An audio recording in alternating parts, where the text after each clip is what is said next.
Fresh roses are the main ingredient for this ancient way of making perfume.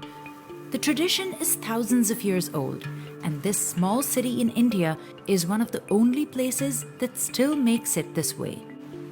One batch can take weeks or even months to prepare. The result is 100% pure perfume, also called attar, the Arabic word for fragrance. But what makes the attar so special is also what is leading to its demise. The time-consuming process is hard to sustain. We visited India's perfume capital, Kannauj, to see how this craft is still standing. Workers gather roses in these fields near Kannauj and deliver them to distilleries while they're still fresh. This one is over 100 years old. It's owned by M.L. Ramnarayan Perfumers. There is no electricity and no industrial machinery here. Workers have already prepped these copper containers or degs, filling them with just the right amount of water, about 80 kilos. सबसे मुश्किल तो यही चीज़ है कि हमको कितना पानी लेना है. सबसे मुश्किल यही चीज़ होती है, हर आदमी अंदाज नहीं लगा पाता है. Once the flowers arrive, they are carefully weighed. It is an essential part of the process, as getting an accurate ratio is key. हमें लगभग 5 वर्ष लगे इस काम को सीखने के लिए. The roses are evenly spread out, and it takes 2 men to carry and pour them into the degs.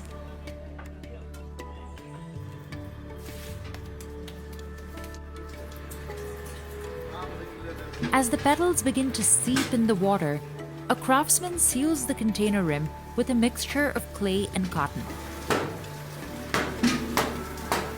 They then light firewood inside an earthen oven called a bhatti, and the alchemy begins.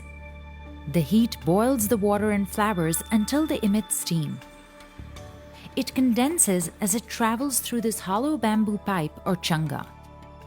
That connects to the bhapka, a smaller container filled with sandalwood oil that forms the base of attar.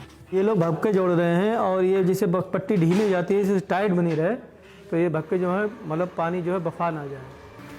This is where every last drop of fragrant water will gather over 6 hours. In the meantime, workers constantly check the temperatures of the different vessels, using their hands and years of experience instead of thermometers. They monitor the fire to make sure the degs are warm enough to create steam, but not too much, otherwise it can destroy the scent. They also have to make sure the bhapka stays cool enough to turn the steam back into liquid.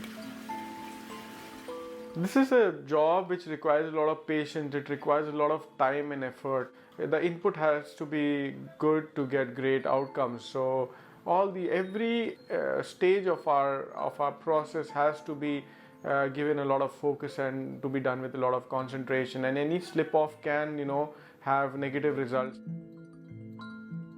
And the result is the all natural attar, free from any alcohol or artificial chemicals, with a scent that can linger for days. Here, they make over 15 different kinds of oils.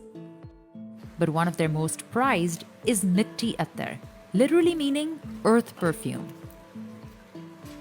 When, let's say, there is rain on dry, parched earth, and the sweet, soothing smell that one gets. So that's the smell that you can expect from attar mitti. To recreate the smell of earth, they use old clay pots that were used for spices or tea. They crush the pots and add them to the water just as they did with the roses. But while rose attar is made in a day, others can take weeks or even months to produce. They are distilled and redistilled till the smell is potent enough. The last step is the bottling process. It's also old school. Using a funnel and a bucket, every tiny bottle is filled by hand. Expensive attars can sell for 10,000 Indian rupees or $135 US. And that's the price for just 2 teaspoons of it. The raw materials are costly, and it takes a lot to make just a little amount of perfume. ये इतने महंगे इसलिए बिकते हैं कि जैसे आप संदल, चंदन का तेल, चंदन का तेल ओनली 1 लाख रुपए से नीचे नहीं बिकता, ऊपर ही बिकता है। तो हम इस पे फूल लगाएंगे 50 रुपये किलो या 200-250 रुपये किलो वाला, तो ऑटोमेटिक उसका रेंज बढ़ जाएगा। Kannauj has been known to produce attar for at least 400 years.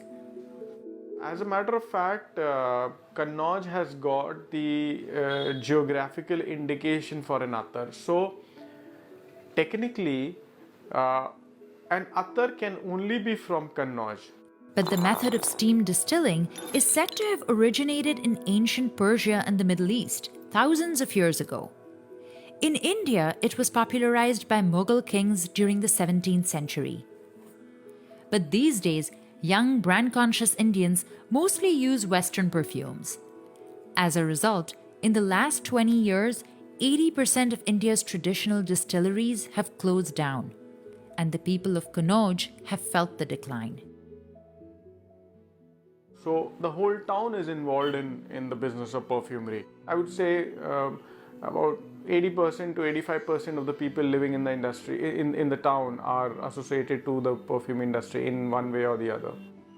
A lot of people say that it's losing its sheen and stuff like that, but we personally don't feel that way. Every day we strive to innovate and find a new application for our oils. So we've seen growth, no doubt. Muslims all across South Asia have used attar for centuries. It's believed to be one of Prophet Muhammad's most prized possessions. तो हमारे दादा, हमारे daddy सब बहुत शुरू से लगाते हुए आ रहे हैं। And outside of India, these chemical-free attars are popular in the Middle East. European fragrance houses have also been importing attar to use it as an ingredient in their modern perfumes, breathing new life into an ancient industry. We are very proud of our lineage, but at the same time it's a lot of responsibility as well. When you have to maintain and sustain certain standards, then that becomes difficult. It makes us proud to carry forward a legacy of 5 generations. After all, recreating the smell of rain on earth is no small legacy.